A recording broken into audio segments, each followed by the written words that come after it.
Oh good, you made it. I was a little worried I was just talking to myself for a moment. Anyway, if you remember, last week we did some incredibly exciting stuff involving toilets and administration. Oh, what fun we had! A couple of weeks ago, I asked you to come up with a name for our new Eurofighter. Whilst you all battled it out, I started building a nice custom ride sign for said coaster. Whilst our park is certainly budget, it doesn't mean we don't put in the effort. So I had a think about how a park like this could make it look fancy without spending much money. Then the idea came to me. Just shove it on an old utility van. I don't know if you've ever tried adapting this truck piece before, but here's a word of advice. Don't. The hitbox is the size of Jupiter. Despite this, I persevered.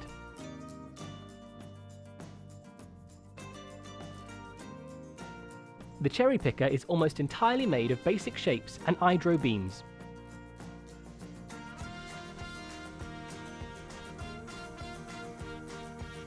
For the stabilizers, I used beams, basic shapes, and poles.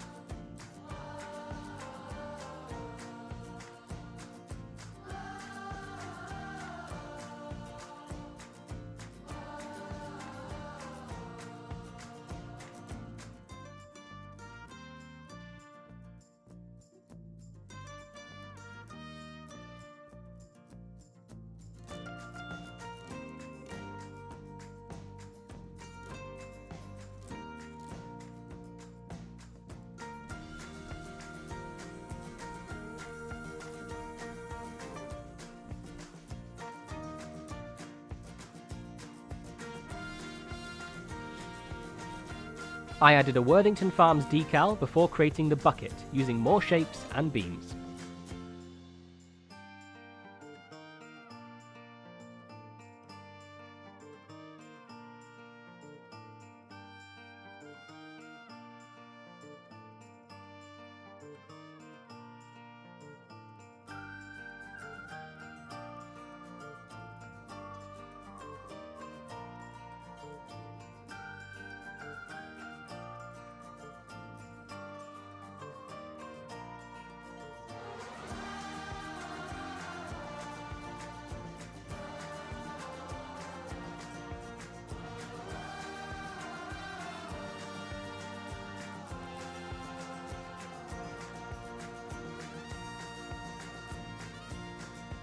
A display sequencer vaguely resembles the controls, and then I added some hazard strips to match the ride theming.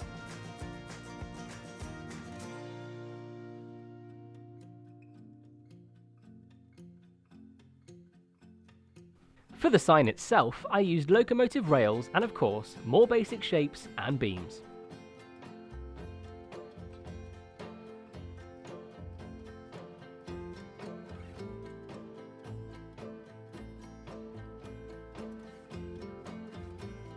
I added some flashy lights to the truck before fencing off the area.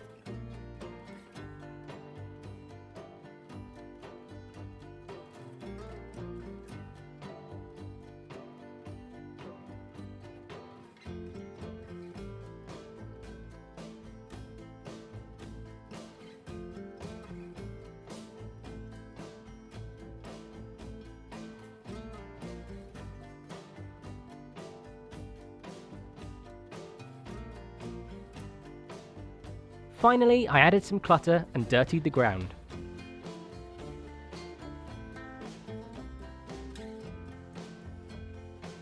And now for the reveal. Thanks to Gorilla Gump, our Eurofighter 320 is officially called Risk. For your contribution to the park, you will now take the form of a mechanic. Welcome to the team. This week, it's time to switch it up a gear. We're going to be placing our first flat ride. I know, I can hardly believe it myself. I have gone for a staple of any park, the KMG AFTERBURNER, or as it's known in Planco, the Iron Claw. Whether it be a massive theme park or just a fun fair, you're bound to find one of these sooner or later. I started off by laying a large concrete pad beneath the ride, and then for the exit area, I used Victorian tile.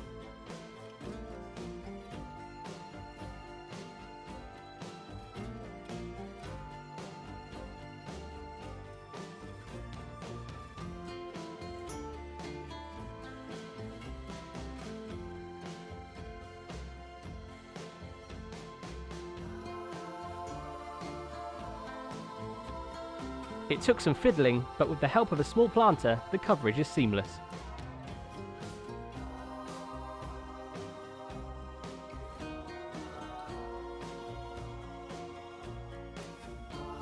I added some pathing, some picnic benches for those not brave enough to ride, and some parasols. I fenced off the ride area, extended the concrete pad,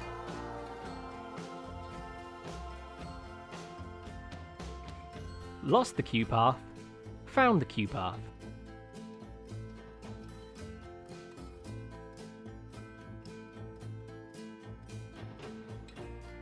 Next, I did some more fencing, then magically skipped into the future where the fencing was complete.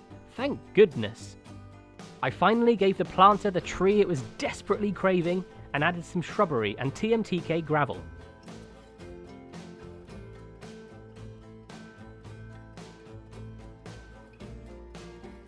For the ride sign, I used concrete footers, supports, trussing, basic shapes, and beams.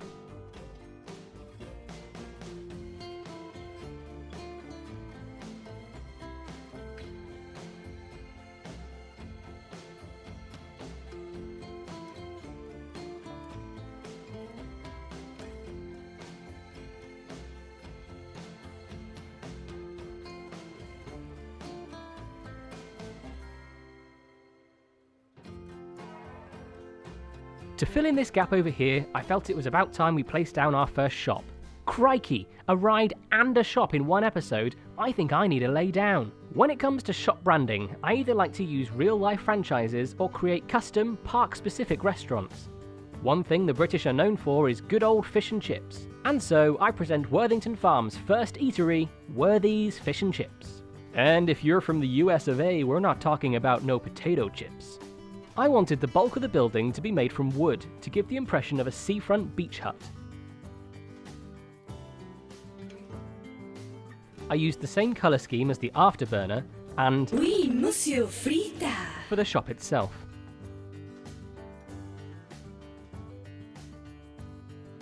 I used the wooden decking and spooky beams to keep the natural wood theme going, and somehow managed to match the colour of the decking on my first attempt. Hashtag mad skills.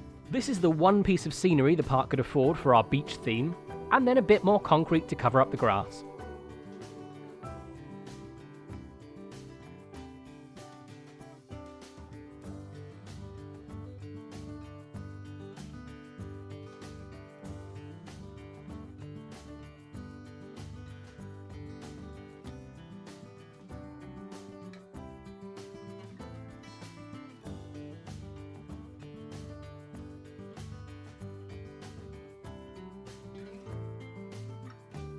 If you haven't already figured it out, my most used items by far are beams and pillars.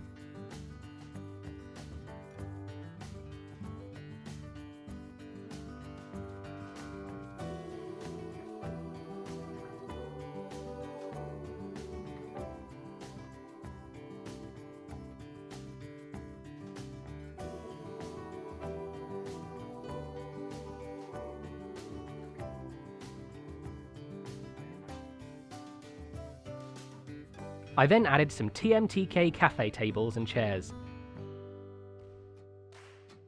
fenced off the decking,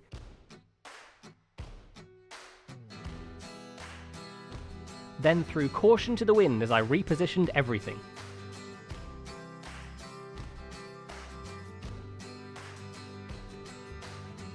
I used hydro beams and basic shapes to hide the red outline of the Monsieur Frita.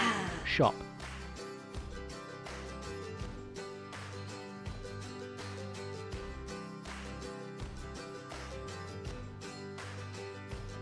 I finished off the tables with some wonderful TMTK condiments, although as far as I'm concerned, salt is the only topping needed for fish and chips. For the signage, I used various TMTK lettering,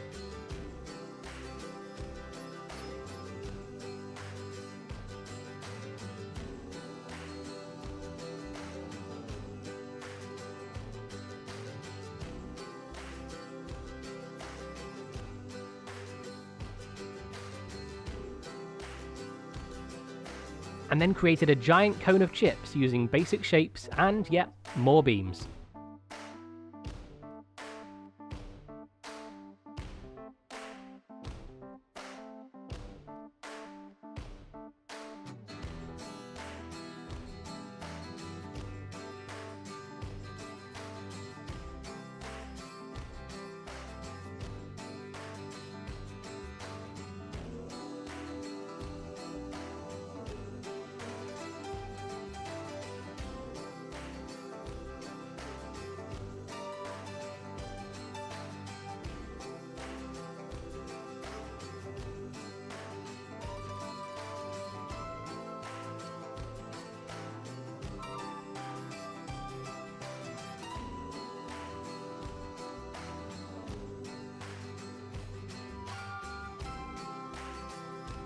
And now for my favourite backstage areas, I added a fire exit, AC units, cabling,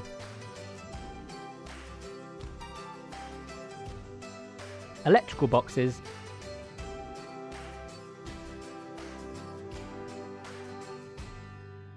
and signage.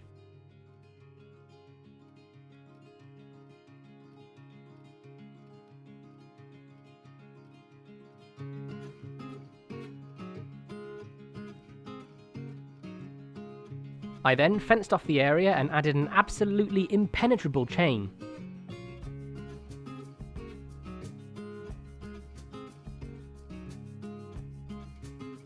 Followed by some bins.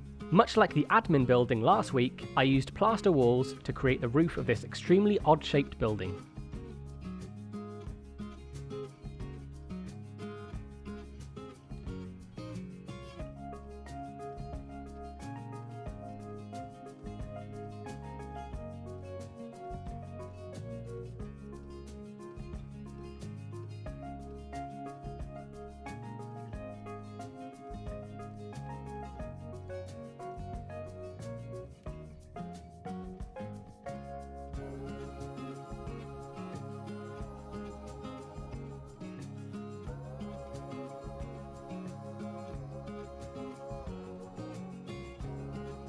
I added some extensive ducting from the hypothetical kitchen and cold store.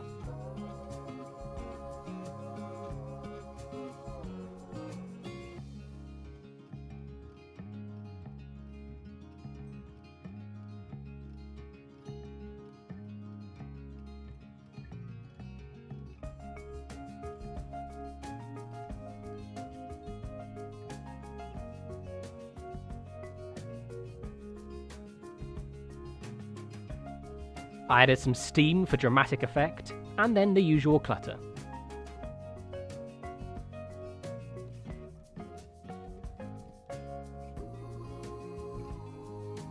What's the point in getting chips if you can't sit and enjoy them? For the seating area, I placed down some pathing and then lots more delightful concrete.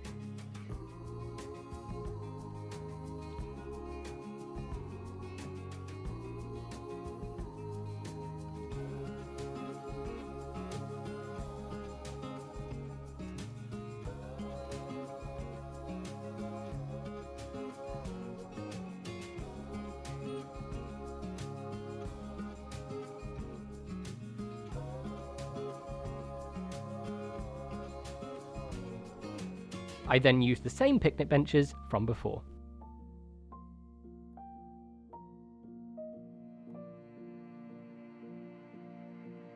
To hide this unsightly triangle, I decided to create a small flower bed. I used TMTK mulch, deciduous rocks, and a whole plethora of bushes.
As night falls, it's time to light this place up.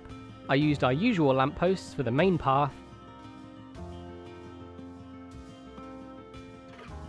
and then their shorter but equally important counterparts for the queue.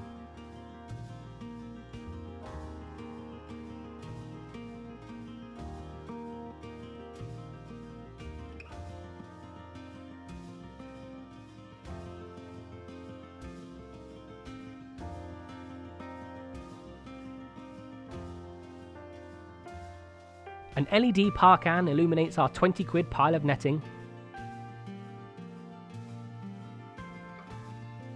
Meanwhile, observe as an area light, floodlight, box light and an uplighter all work in perfect harmony.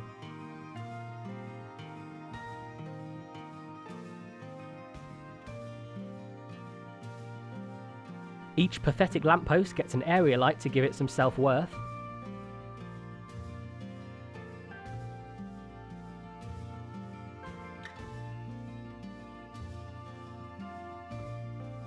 A few bins and a couple of benches, and that's us done for the day.